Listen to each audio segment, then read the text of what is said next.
चाहे कैसी भी घड़ी आ जाए, हमेशा उसको स्वीकार करना चाहिए। जीवन में सुख आ जाए या दुख आ जाए, ये दोनों मेहमान हैं। सुख भी हमारे जीवन के मेहमान है और दुख भी हमारे जीवन के मेहमान है।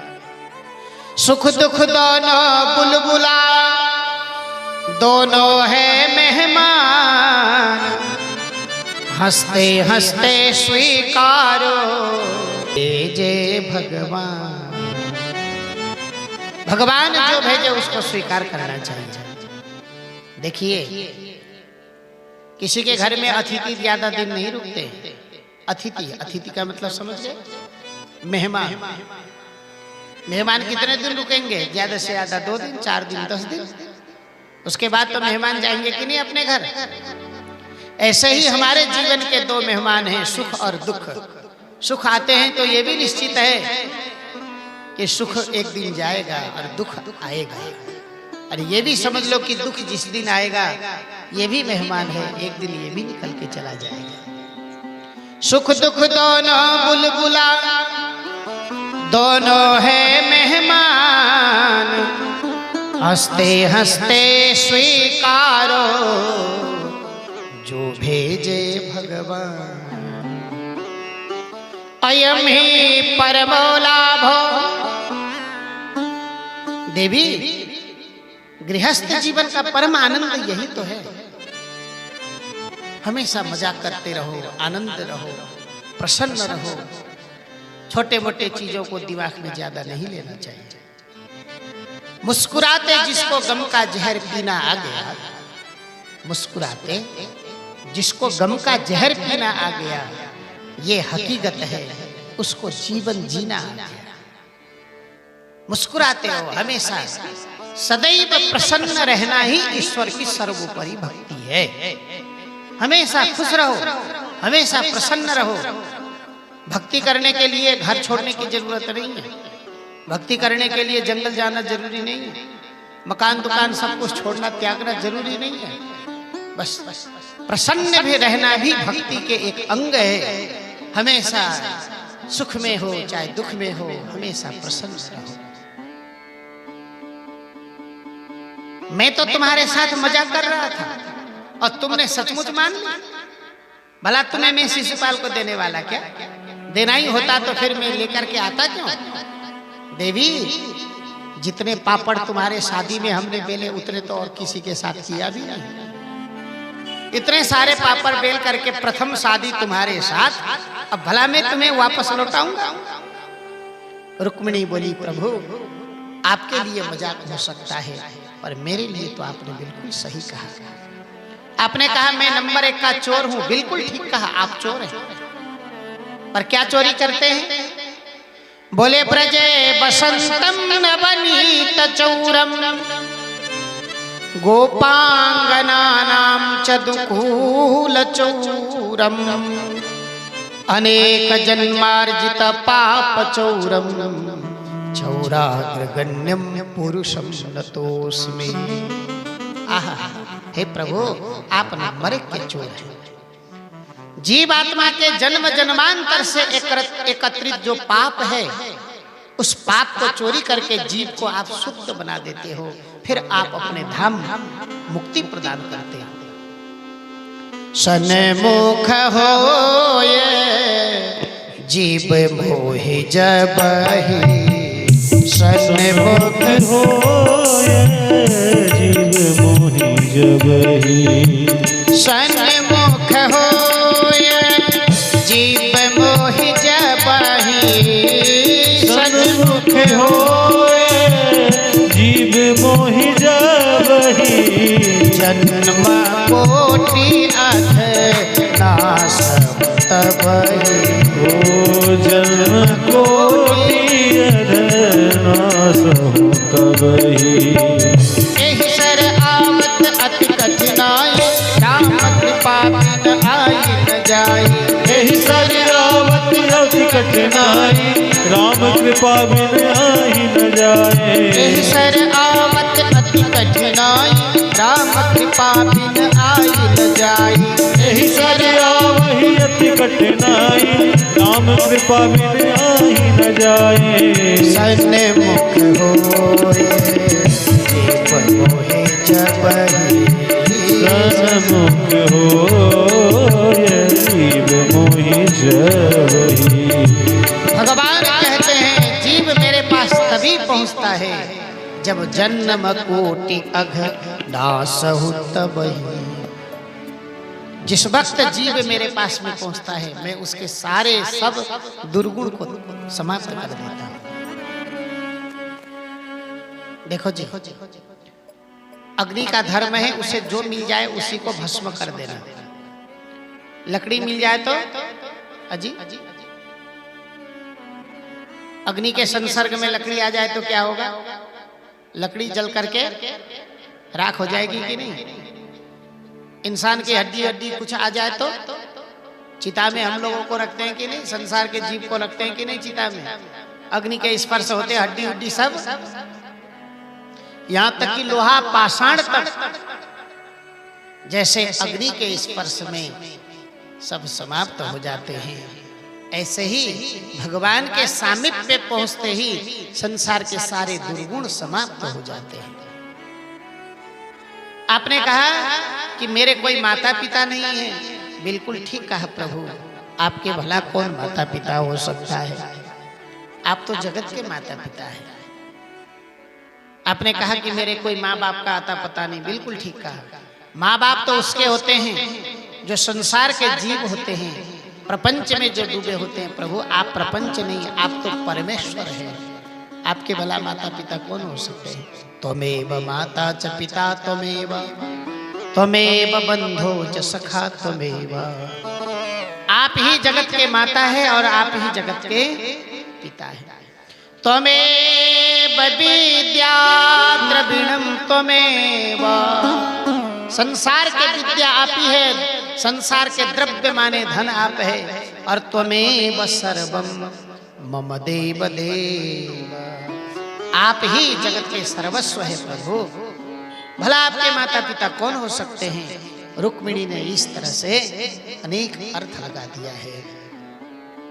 भगवान चाहते थे कि रुक्मिणी का रूठा हुआ चेहरा देखें, परंतु वो भी चेहरा दिखाई नहीं दिया। राजा परीक्षित ने भगवान सुखदेव जी ने कहा कि राजन, एक बार भगवान शंकर और भगवान श्याम सुंदर के बीच में भी युद्ध हुआ था। समझ रहे? यह प्रसंग सुन करके राजा परीक्षित के होश उड़ गए।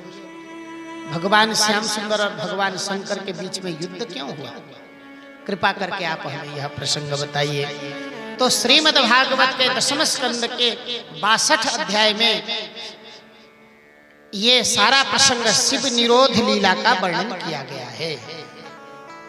सज्जनों, बाणासुर नाम का एक असुर हुआ करता था।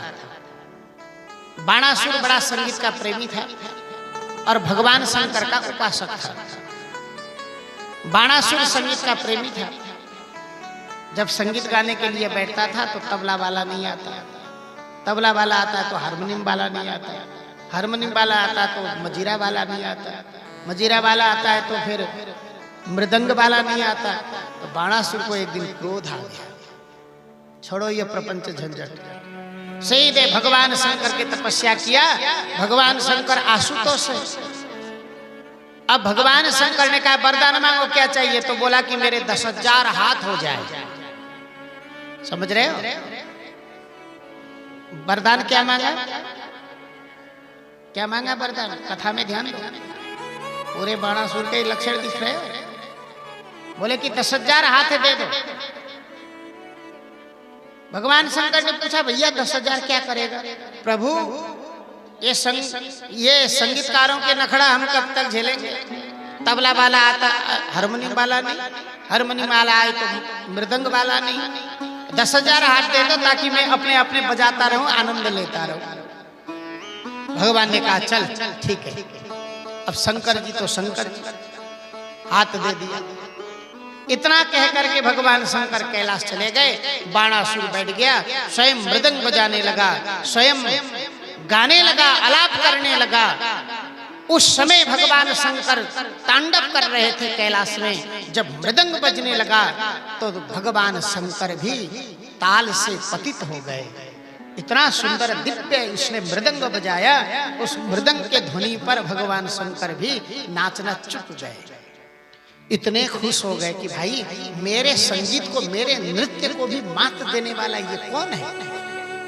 लौट करके फिर देखा तो ओहो मेरा चेला बाणासुर, ये 10,000 हाथ के कमाल, वाह आज तेरे संगीत से मैं प्रसन्न हो गया, वरदान मांग क्या चाहिए। बाणासुर ने कहा प्रभु आपका ये दिव्य रूप मैं हमेशा चाहता हूँ, इसीलिए एक काम करो, अगर देना चाहते हो तो मेरे मेन दरवाजे पर आप पहरेदार के काम करोगे, ताकि मैं निकलते आते जाते आपके दर्शन करूं। और कभी कभी संगीत में आप थोड़ा आलाप भी भर देना, मैं बजाऊंगा तो आप भी हेल्प कर देना। भगवान शंकर ने क्या किया, ओके कर लिया और बाणासुर के यहाँ सेवक धर्म में स्वीकार कर लिया, सेवक धर्म बने। सज्जनों, बाणासुर के बेटी के नाम है उषा। क्या नाम है? उषा। बाणासुर के मंत्री के नाम है कुष्मांड। कुष्मांड के बेटी के नाम है चित्रलेखा। क्या नाम था? ये कौन है? चित्रलेखा कौन है? बाणासुर के मंत्री के बेटी। मंत्री के नाम है कुष्मांड। इसने ये नियम लगा रखा था कि मेरे बेटी के महल में कोई पुरुष घुस नहीं सकता, इसीलिए बेटी के सेवा हेतु अपने मंत्री के बेटी चित्रलेखा को नियुक्त कर रखा था। चित्रलेखा चित्र के बहुत मर्मज्ञ थी। चित्रलेखा मतलब जानते हैं? नामी चित्रलेखा। आपने मुझे देखा, एक महाराज जी आए थे, वृंदावन से आए हैं, चश्मा लगाते हैं, गले में कंठी है, श्वेत वस्त्र है, लंबे लंबे बाल है। आपने कह दिया और वो चित्र बना रहा है। उसने देखा नहीं, आपके कथन अनुसार वो इतने सुंदर चित्र तैयार कर दे कि बिल्कुल सेम टू सेम हो जाए, इसीलिए उसका नाम ही चित्रलेखा। अब एक दिन की बात है, बाणासुर ने अपने बेटी उषा के कक्ष में कोई पुरुष जा नहीं सकता था, ये प्रतिबंध लगा रखा था। एक दिन उषा स्वप्न देखती है कि स्वप्न में कोई किसी पर पुरुष के साथ सो रही थी, हास्य परिहास्य कर रही थी। जब प्रातः काल हुआ तो चित्रलेखा को बुलाई और उषा ने कहा, अरे बहना आज गजब हो गया। क्या हुआ? कि मैंने सुबह सुबह ब्रह्म मुहूर्त में एक स्वप्न देखी। ब्रह्म मुहूर्त में जो स्वप्न देखते हैं ना, वो साकार होता है। अब इस स्वप्न को तू ही साकार कर सकती है, क्योंकि तेरे पास बहुत सारी विद्याएं हैं। मैंने किसी पुरुष के साथ रात्रि में स्वप्न में हास्य परिहास्य की थी। मेरे साथ कोई पर पुरुष सो रहा था। तो अच्छा तू बता कैसे था? उषा बताती गई, चित्रलेखा चित्र बनाती गई। जब पूर्ण रूप से चित्र तैयार हो गया तो चित्रलेखा के होश उड़ गए। जानती है ये कौन है? बोले मैं तो नहीं जानती, ये कोई नहीं है, ये भगवान श्री कृष्ण के पुत्र के नाम है प्रद्युम्न, और ये प्रद्युम्न के पुत्र के नाम है अनिरुद्ध जी महाराज। ये कौन है? ये अनिरुद्ध जी है। अरे बहना, तू तो आकाश मार्ग में उड़ सकती है, तेरे पास बहुत विद्या है, तू चाहे तो सोते हुए को भी उठा के ला सकती है। कृपया तू मुझे ये पुरुष कहीं से भी ला करके दे दे। उषा के निवेदन पर चित्रलेखा पहुंची द्वारिका में और सोते हुए अनिरुद्ध जी को उठा करके उषा के महल में ला करके रख दी। आज समय निकलता गया। आज उषा और अनिरुद्ध बाणासुर के नगर के अंदर में, उषा के कक्ष के अंदर में अनिरुद्ध जी बैठे हैं। एक दिन की बात है, एक सेवक वहां से निकल रहा था बाणासुर का। उसकी दृष्टि अचानक उषा के कक्ष में पड़ी तो उषा के रूप रंग, शरीर के बनावट को देख करके ऐसे लगा कि हो न हो उषा मां बनने वाली है। पर यह कैसे संभव हो सकता है? क्योंकि बाणासुर ने उषा के कक्ष में किसी भी पुरुष के प्रवेश वर्जित कर रखा है, कोई जा तो नहीं सकता है। पर मैं जो देख रहा हूं क्या ये असत्य है? इसके रूप रंग शरीर के बनावटी को देख करके तो ऐसा लगता है कि हो न हो ये मां बनने वाली है। वो सेवक गया और बाणासुर के पास पहुंचा, थर थर कप रहा है, प्रभु अगर अपराध हो गया तो क्षमा करना, पर मुझे जो लगा वो मैं आपसे निवेदन कर रहा हूँ। मुझे लगता है कि उषा आपकी बेटी माँ बनने वाली है, जबकि उषा के कक्ष में कोई पुरुष प्रवेश नहीं कर सकता। हो सकता है मेरे से अपराध हो गया हो, गलती हो गई, मैं पहले ही क्षमा चाहता हूँ। बाणासुर को लगा कि ये इतना कैसे बोल रहा है, चलो मैं चल करके देखता हूँ। जा करके देखा तो उषा किसी पुरुष के साथ में सो रही थी। बाणासुर इतना क्रोधित हो गया, उसने तलवार उठाया और मारने के लिए दौड़ पड़ा। ज्यों ही खड्ग प्रहार कर रहा था त्यों ही पीछे से उषा ने पकड़ लिया।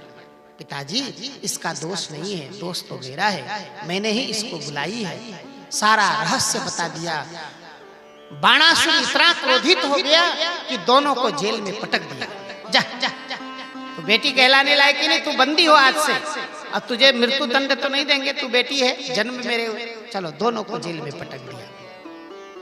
उधर देवर्षि नारद भगे भगे द्वारिका पहुंचे। आइए नारद जी आइए, बहुत दिन में दर्शन हो रहे।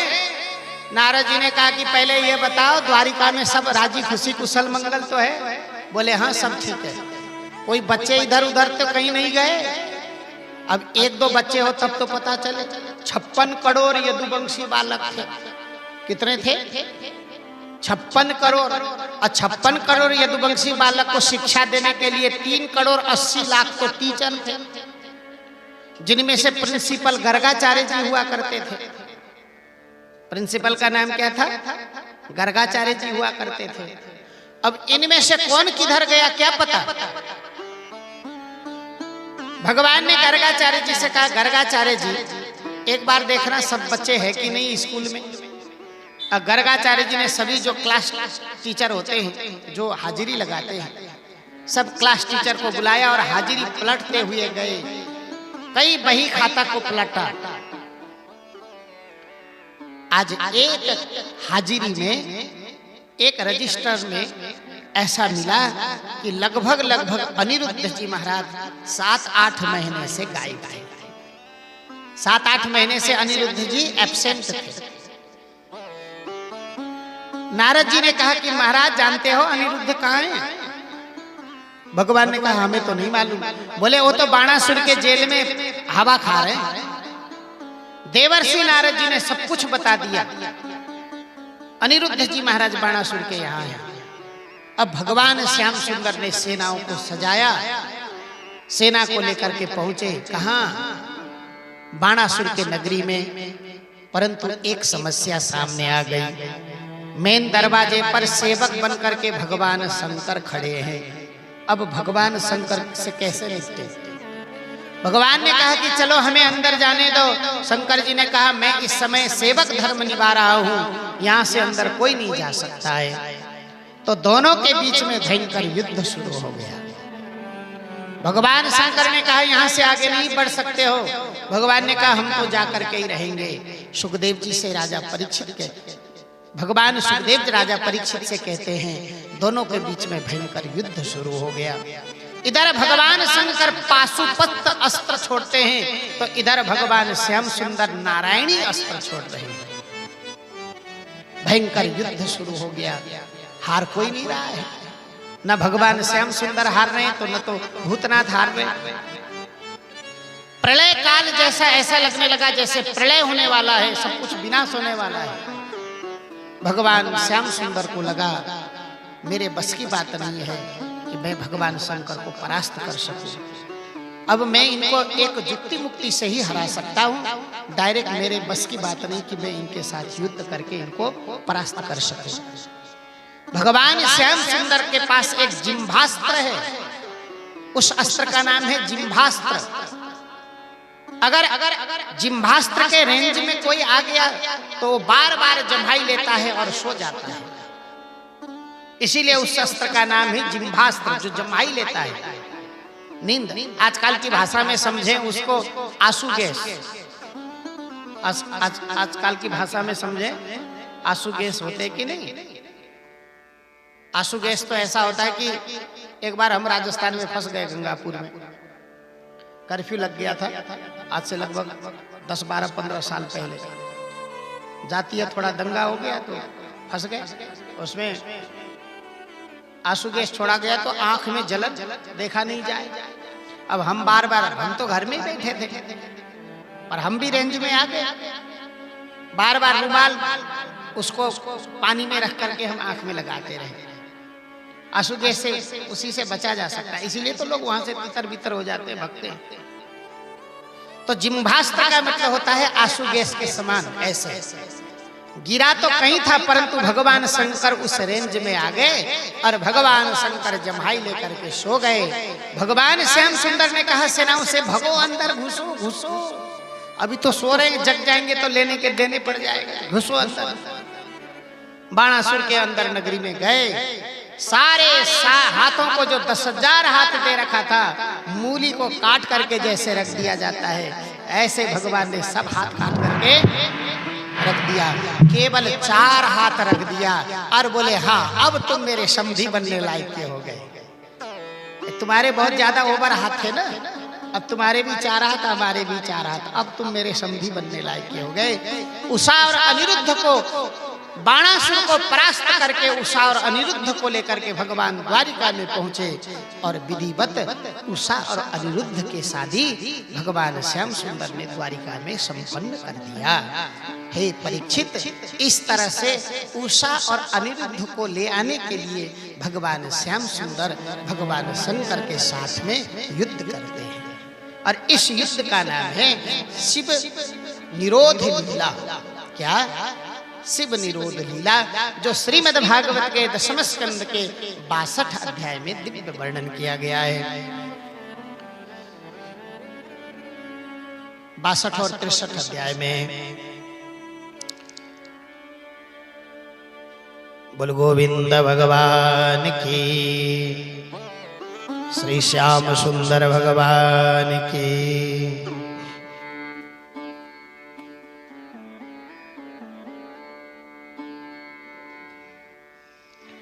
बोला आनंद कंद भगवान के।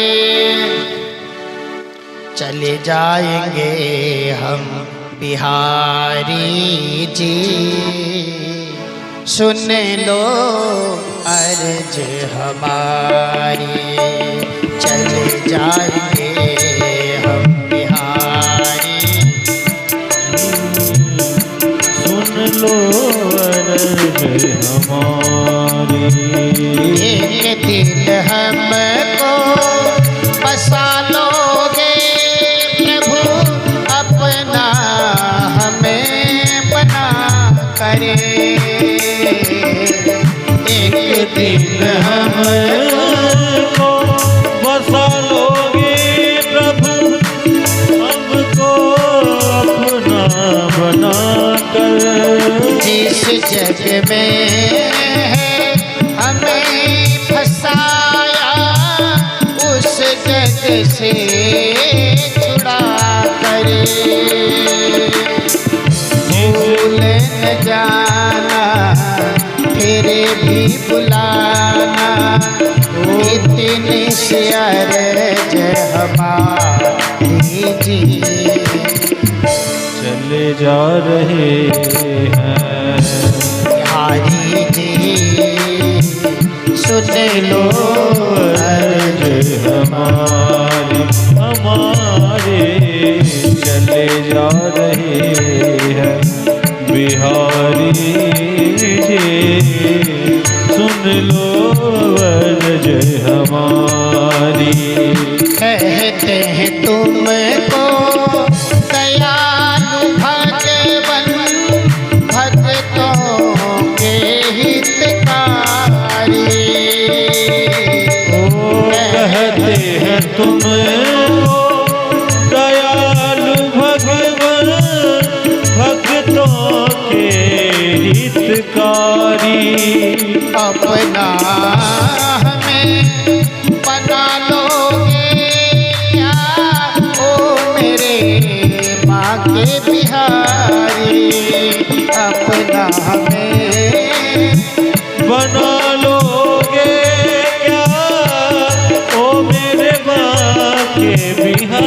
बिहारी। भूले न जाना मेरे भी बुलाना, इतने से अर्ज हमारी चले जा रहे हैं बिहारी जी, सुन लो वरज हमारी हमारे। चले जा रहे हैं बिहारी जी, सुन लो वरज हमारी। सब कुछ हर लो पर मेरा प्रभु मन से कभी न जाना। सब कुछ हर लो मेरा प्रभु जी, मन से कभी न जाना। सब कुछ हर लो मेरा परे प्रभु मन से कभी न जाना। सब कुछ हर लो मेरा प्रभु जी, मन से अभी न जाना। एक सहारा तेरा है प्रभु और नहीं कोई ठिकाना। एक सहारा तेरा है प्रभु और न कोई ठिकाना। भूल न जाना तेरे भी बुलाना, इतने से अर्ज हमारी। चले जा रहे हैं बिहारी जी, सुन लो वरज हमारी हमारे। चले जा रहे हैं बिहारी जी, सुन लो वरज हमारी हमारी। चले जाएंगे बिहारी जी, सुन लो वरज हमारी हमारी। सुन लो वरज हमारी। बोल गोविंद भगवान की जय। चलिए आगे चल करके यहाँ पर एक समय की बात है। गर्मी के समय बलराम जी महाराज वृंदावन में पहुंचे। तुसी किथे जानती ओ ताई जी, तुसी किथे जानती जी? शरीर इथे रहता, मन तो पता नहीं किथे किथे जानता ही रहता है। अच्छा, चाय की तरफ जा रही है, मन उधर जा रहा है। सभी बोलो प्रेम से राधे राधे। एक बार बलराम जी महाराज वृंदावन में पहुंचे। कल की कथा को याद करिए। भगवान ने कहा था गोपियों से कि मैं परसों आऊंगा, परंतु भगवान लौट करके नहीं आए। एक बार गर्मी के समय बलराम जी महाराज आए द्वारिका से। अब आप जानते हैं कि वृंदावन मथुरा की गर्मी कैसी होती है, भयंकर गर्मी थी। तो बलराम जी को लगा कि चलो यमुना जी स्नान करके आता हूं मैं। यमुना जी में स्नान करने के लिए बलराम जी जाते हैं, परंतु यमुना जी दूर दूर भाग रही थी। क्यों क्यों दूर दूर भाग रही है? अजय, बलराम जी क्या लगते हैं यमुना जी के? जेठ लगते हैं। नहीं, हमारे यहाँ तो ऐसा नियम है, अगर जेठ उस पलंग में बैठा है तो लघु भ्राता वधू। बड़ी को तो हम भाभी बोलेंगे और छोटे को भी बहू बोलेंगे। लघु भ्राता वधू उस पलंग में जाके नहीं बैठ सकती है। एक सोफा में अगर लघु भ्राता वधू जाकर के बैठी है तो जेठ जाकर के नहीं बैठते हैं। इधर पंजाब और हिमाचल की ये मेरे लघु भ्राता वधू है, वो तो होशबास खो बैठे गर्मी के कारण से। पर यमुना जी दूर दूर भग रही थी बलराम जी को क्रोध आ गया। बलराम जी ने निकाला हल मुसल, दुबित को मारने के लिए जैसे हल मुसल लेके चले ना, ऐसे ही बलराम जी ने हल मुसल निकाला और यमुना जी को अपने ओर खींच लिया। ज्यों ही यमुना जी को अपने ओर खींचा, त्यों ही यमुना जी साक्षात मूर्तिमान बनकर के प्रकट हो जाती है और हाथ जोड़ करके बलराम जी से कहती है, महाराज राम राम राम राम महाबाहो, न जाने तब विक्रमम् यस्वैकांसेन विधृता जगति जगतः पते। परम भावं भगवतो भगवान माम जानती, मुक्तुर्मर्हसि विश्वात्मा प्रपन्नां भक्तवत्सल। हे भक्तवत्सल बलराम, राम राम महाबाहो, न जाने तब विक्रमम्। हे बलराम जी महाराज, मैं आपके पराक्रम विक्रम को नहीं समझ पाती हूँ। आप कितने बलशाली हैं मैं अंदाज नहीं लगा पाती हूँ। परंतु हे नाथ, मुक्तुर्मर्हसि विश्वात्मा प्रपन्ना भक्तवत्सला। हे भक्तवत्सल, हे करुणा निधान, जरा विचार तो करें मैं कौन हूँ। जब ही यमुना जी ने हाथ जोड़ करके इस तरह से प्रार्थना किया, तब कहीं जाकर के बलराम जी को होश आया, ओहो ये तो मेरी लघु भ्राता बधू है। बलराम जी वहां से वापस आते हैं। सज्जनों, जिस जगह बलराम जी ने हल मुसल से यमुना जी को खींचा था, आज भी हमारे वृंदावन में उस जगह यमुना जी टेढ़ी होकर के जाती है ऐसे, क्योंकि बलराम जी ने खींचा था ना। एचा दाऊ जी, एचना का मतलब खींचना, ब्रज भाषा है। ब्रज भाषा में भैया ने एचियो रे या को एचियो, एचना मतलब खींचना। ब्रज की भाषा है एचना। एचना को क्या बोलते हैं? खींचना। तो उस जगह बलराम जी ने यमुना जी को अपने ओर एंचा था, इसीलिए उस जगह दाऊ जी माने बलराम जी का एक नाम है दाऊ जी। वहां पर आज भी एंचा दाऊ जी का मंदिर है।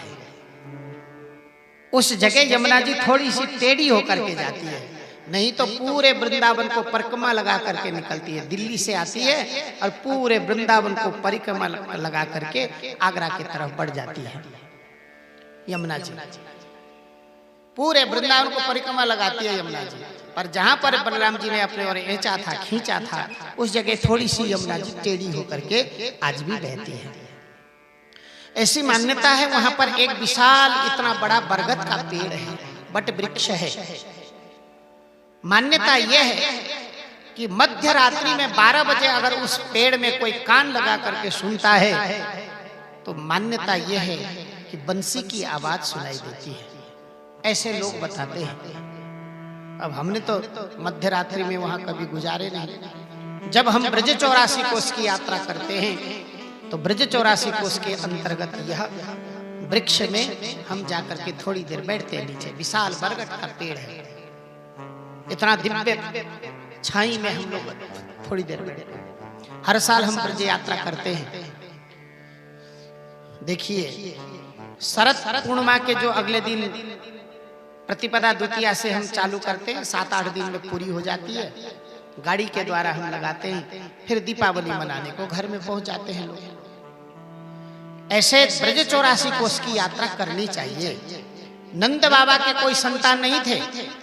नंद बाबा ने संकल्प किया, अगर हमारे कोई संतान हो तो हम भारतवर्ष के जितने भी तीर्थ हैं उन सभी के हम दर्शन करेंगे।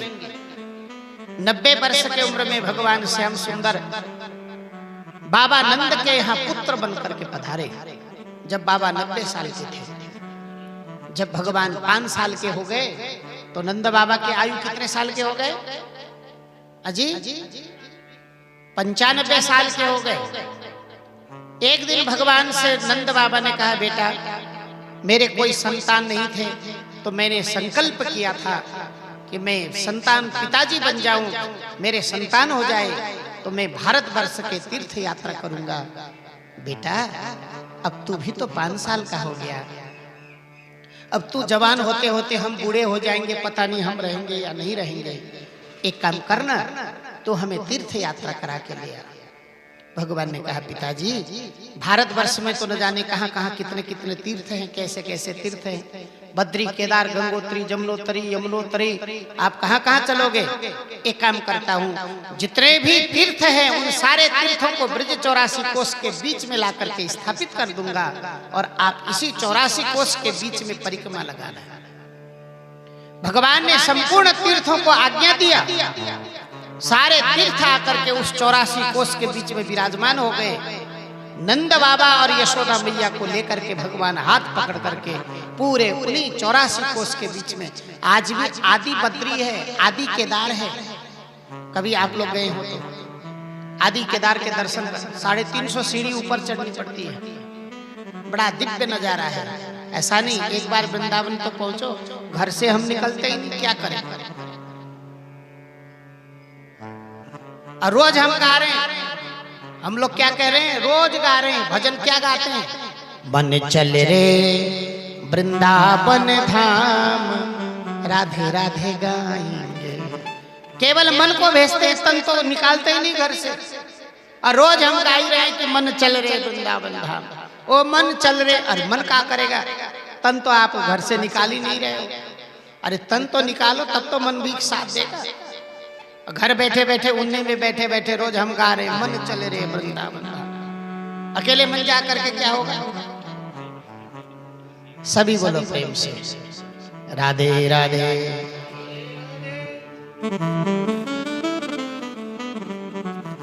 आप और हम तो वर्षों के इंतजार करते हैं, ये जिंदगी कुछ पल की है।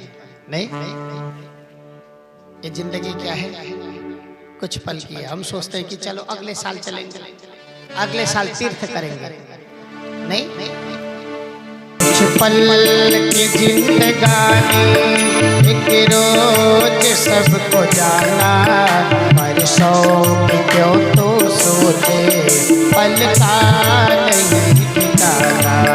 कुछ पल की जिंदगानी, एक रोज सबको जाना, बरसों की दुख सोचे, पल का नहीं ठिकाना।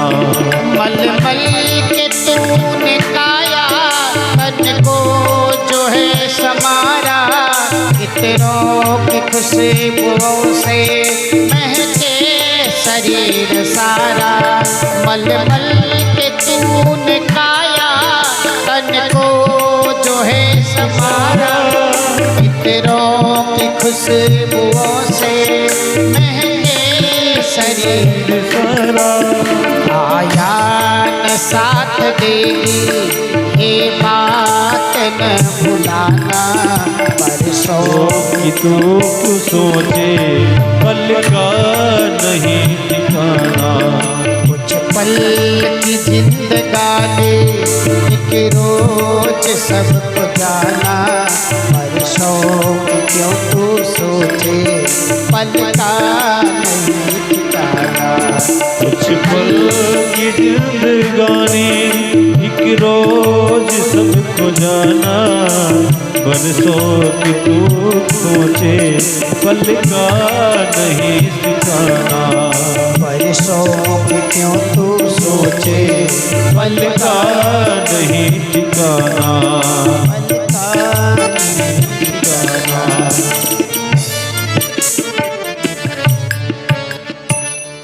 आज भी ये चादाव जी के दर्शन करते हैं तो बड़ा दिव्य आनंद आता है। यमुना जी के किनारे में है।